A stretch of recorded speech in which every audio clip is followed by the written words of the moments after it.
Best way for people to keep across what you're doing, the website sammy.pl?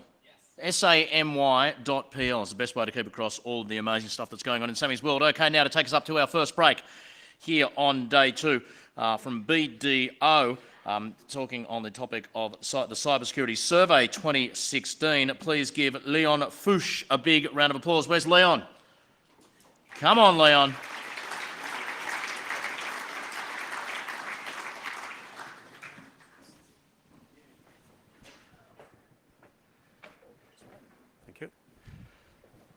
So how do I go after Sammy's presentation, talking about a lot of statistics for a survey. So I'm going to try my best.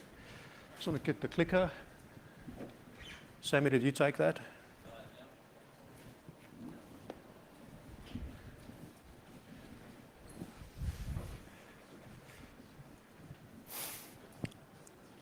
Thank you. So my career spends 25 years, and I've got a bit of nostalgia coming back, starting in the 90s in doing software development. So thanks, Sammy, taking us on that journey. So when AusCERT was actually asking me to come and present and talk about the survey results that we've done, and really want to look at the theme "United We Stand," I was sort of thinking through. So how do we sort of get a bit of a topic there and a theme throughout?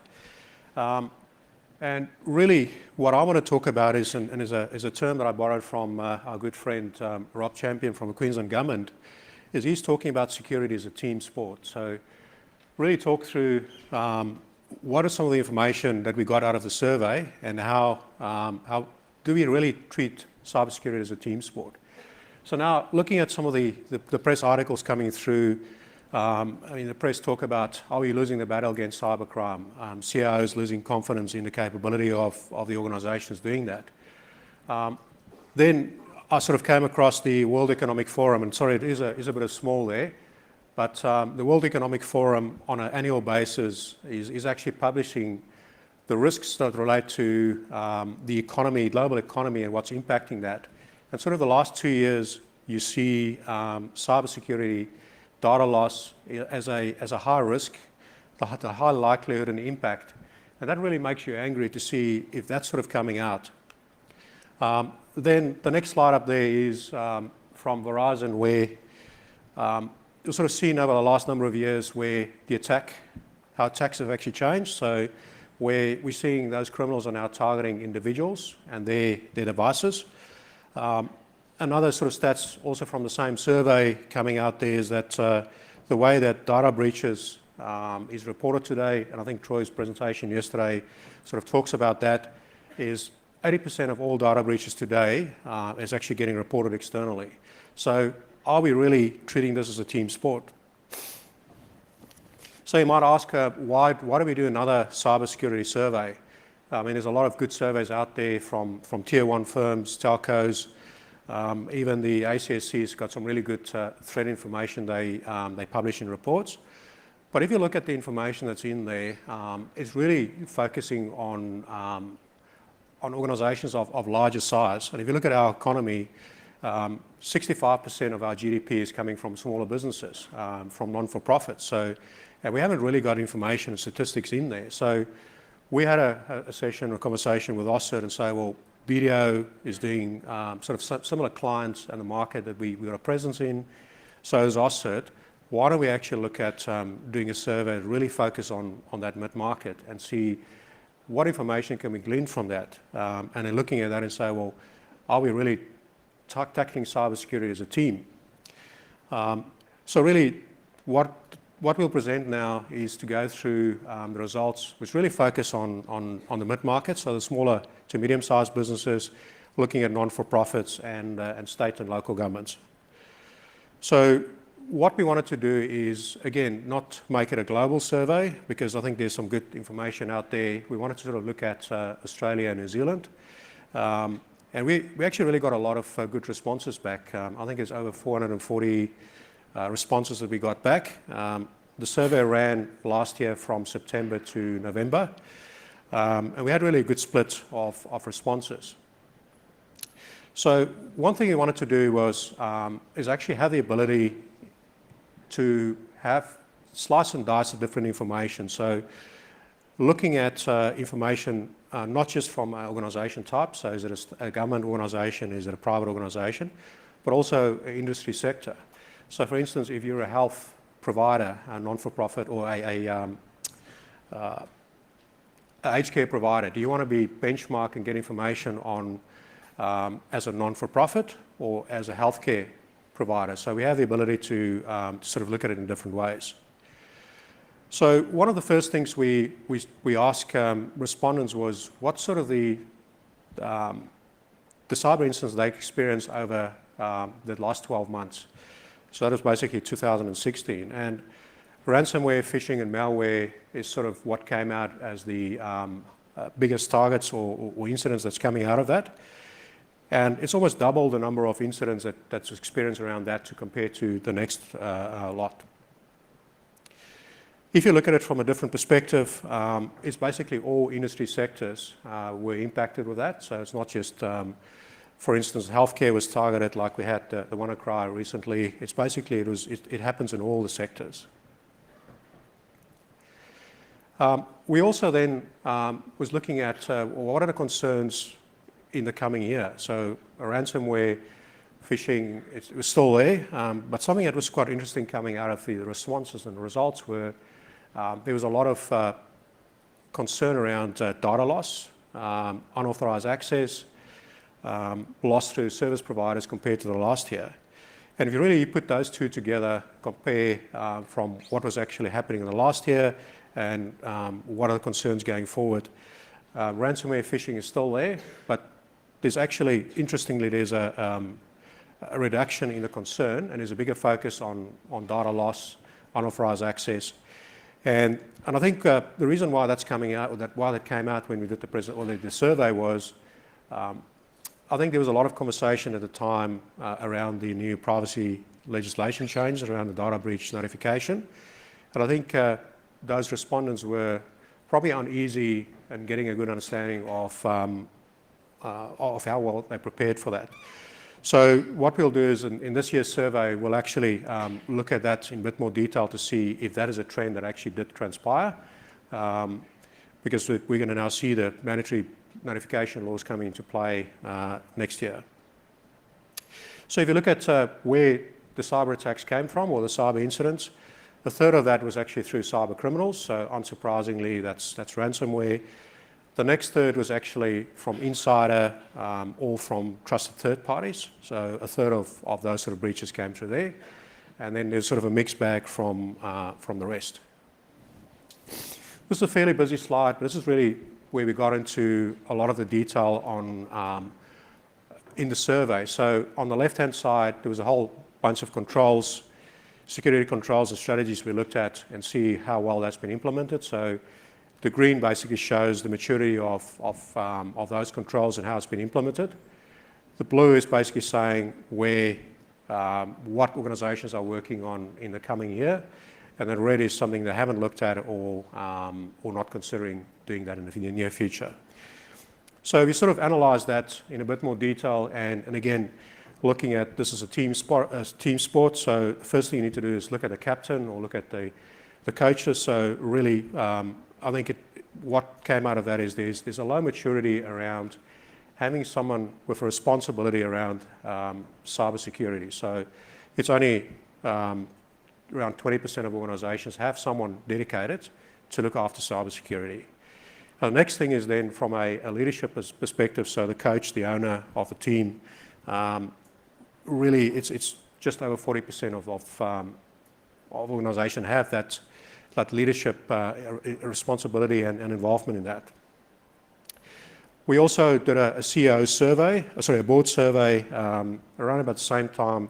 This wasn't done in Australia, it's more from a global perspective, and we are seeing a trend where boards are getting more involved in spending time understanding cybersecurity, approving spend, and also there's an increased involvement from boards around getting briefings around cybersecurity. So the next area we looked at was awareness training. And again, half of organisations actually today have, or when we surveyed at the time, spent sufficient time looking at awareness training. The light part around that, in the next year, organisations are looking at investing that, which is great. So what we'll do is we sort of track that in the coming years to see if really that trend has come through from an investment perspective. So we analysed that in a bit more details to see, for those organisations, to see if awareness training is actually really working. We sort of looked at organisations that actually had awareness training in place, that they experienced less security incidents to those that did not have proper campaigns in place. And we could see there was quite a big reduction in that. The next thing then is around visibility of risk. So we sort of looked at the board or the owners of the business defining a strategy and direction. The next thing is then, well, how well do we know we are performing? Do we understand the health of the environment? And what came out of that is, I think there's still some work we need to do around actually setting some standards and guidelines. And specifically, if you look at the market we looked at was the mid-size organisations, that only half of them really have defined standards in place to sort of guide their own security, and also then how that security is applied to external providers. I think the good thing there is to see, which is the top one that I've highlighted there, around there's a good understanding of what is critical to the environment. So, and again, if you look at organisations are going to spend in the coming years more effort understanding that. So that's good to see.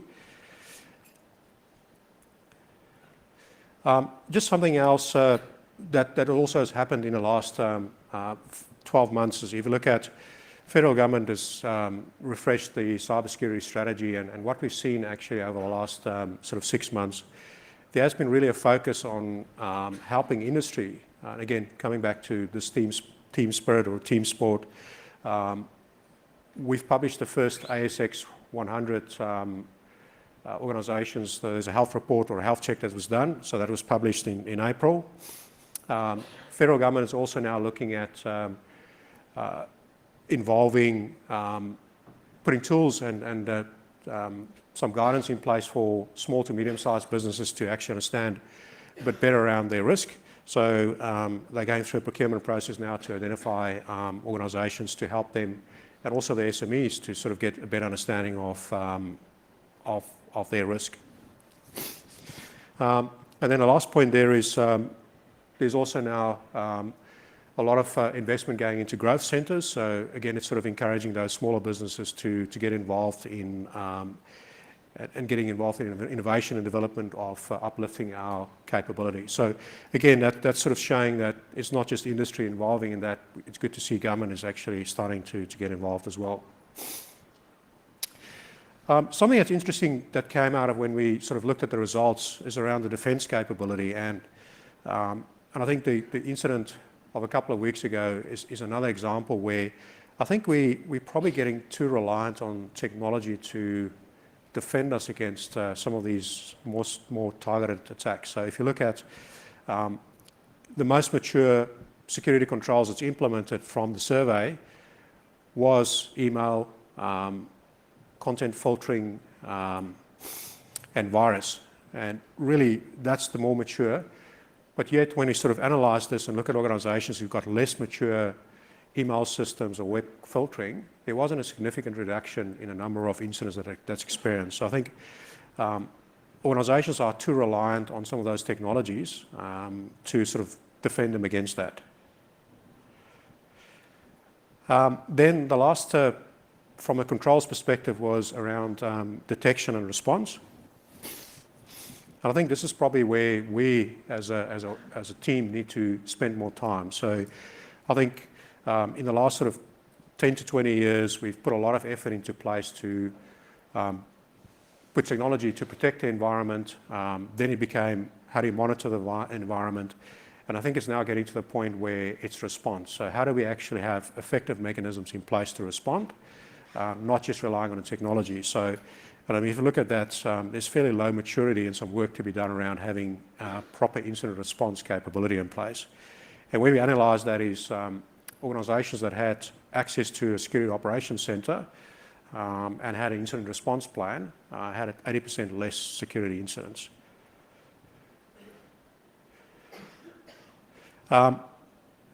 Threat sharing, and I think that's a theme that's been coming out. I attended a few of the sessions yesterday, and we sort of asked the question in the survey on organisations if they're aware of that. Is it working for them? And what we found is that less than half of the organisations actually knew that there was actually threat sharing information available. And of that, actually just only 23% feel that they got value out of threat sharing. So we as a team, again, that we need to work together to sort of make that more valuable to the customers out there. Where's the sources coming from?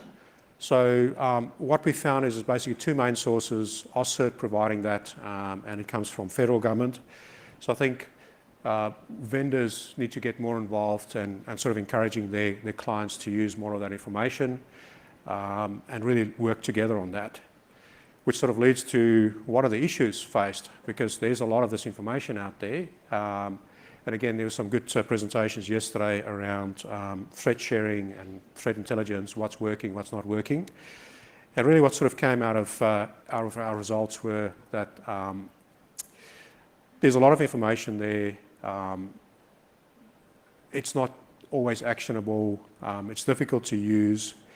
And what we found is that, again, if you have that team captain, that senior person involved from a security perspective, then the use of that information was more successful. And then even our colleagues in the insurance industry wanted to be part of this team. So cyber insurance, and again, there's been a few topics and discussions around that. And what we found is that 28% of organizations do currently have some form of cyber insurance, but only 14% of those actually have got a dedicated cover in place. So just to come back to, on a bit of a lighter note, asking the question whether cybersecurity is a team sport. I had the data there. For those who actually don't know, State of Origin is it's a footy game that's played once a year, where it's where you were actually born. You didn't go and play for that game. So Origin 1 is up next year, and I thought, well, I had the data. Let's do the analysis. Brace yourself. So not intending to go through this in detail, but there you have it. Just because we have the stats, I thought we had to share this because it's a team sport. From I think Queenslanders or New South Wales can actually learn from Queenslanders on how to get better at threat and vulnerability scanning and application whitelisting. And then again, if you look at, we as Queenslanders can get better to go and learn from our colleagues down south around how to do better risk assessment and finding standards. So there's 25 security controls there. And the winner, sorry. Thank you.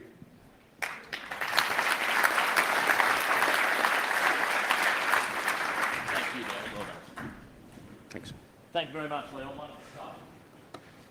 Give him another round of applause. That was great, Leon. Very interesting. Particularly liked your prediction for State of Origin 1. Okay, that gets us up to our break now. Again, thanks to all our sponsors who've done individual sessions and AusCERT as a whole. We simply could not have this without their tremendous support. You've got the app up and running. Please give your feedback, questions, comments, etc. about what you've been seeing during AusCERT. We use that to fashion future agendas. AusCERT 2017 is your hashtag for all your social. Anyone who's booked a seat on the transfer bus to either the Gold Coast or Brisbane airports are going to depart from the Marriott foyer 5:15 p.m. I presume most of you have to do your check out of your rooms before then. Don't forget you can store your bags here at the hotel. Morning tea now. We'll see you all back for the afternoon tea session and the great AusCERT speed debate. Until then.